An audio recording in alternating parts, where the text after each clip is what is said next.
President, ambassadors, distinguished delegates, I'm delighted to address the participants at the second meeting of the parties to the Protocol to Eliminate Illicit Trade on Tobacco Products, MOP2, on behalf of the European Union and its member states.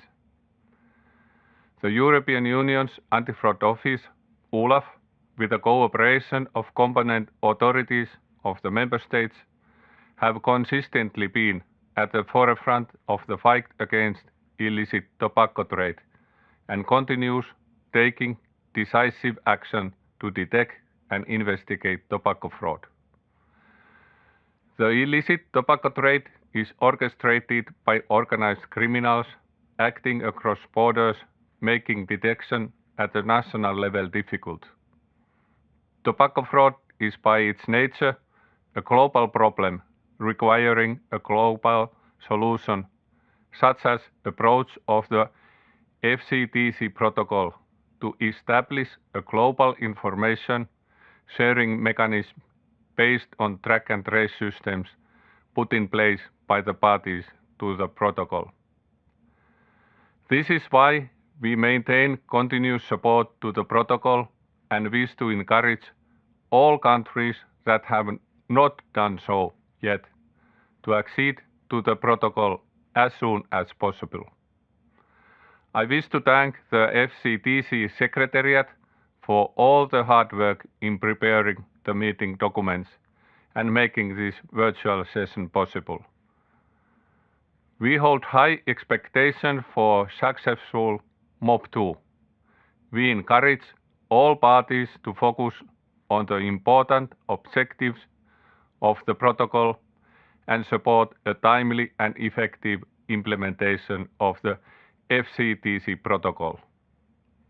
Since MOP1 3 years ago, the technical intersessional work has concentrated on two working groups. The first on tracking and tracing, the other on assistance and cooperation.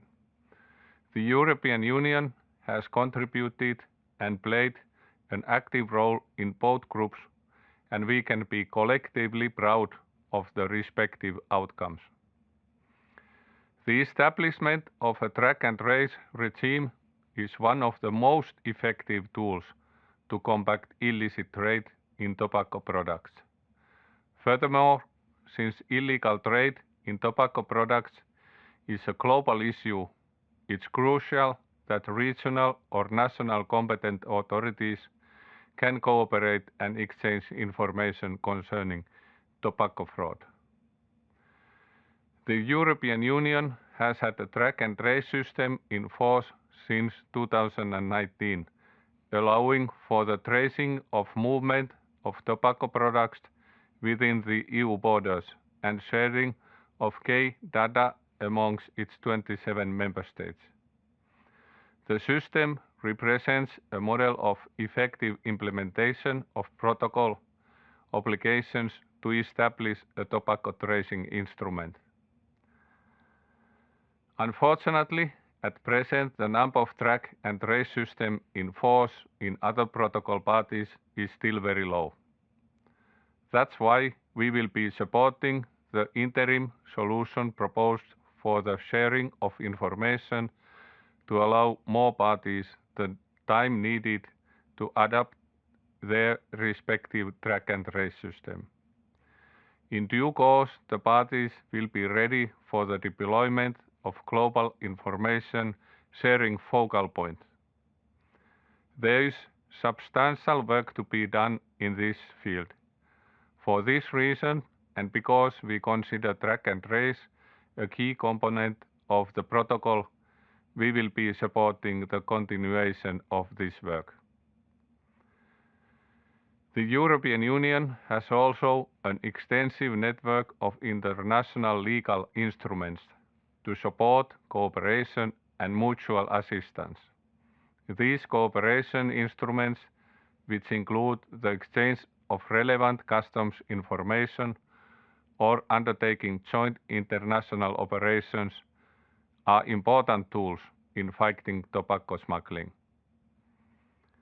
This network has been broadened with the FCTC protocol and its cooperation and assistance instruments. We look forward to intensifying our exchanges with the parties to the protocol in this field.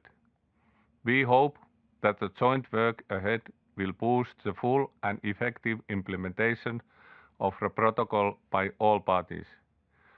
We encourage all parties to deploy their best efforts to this aim.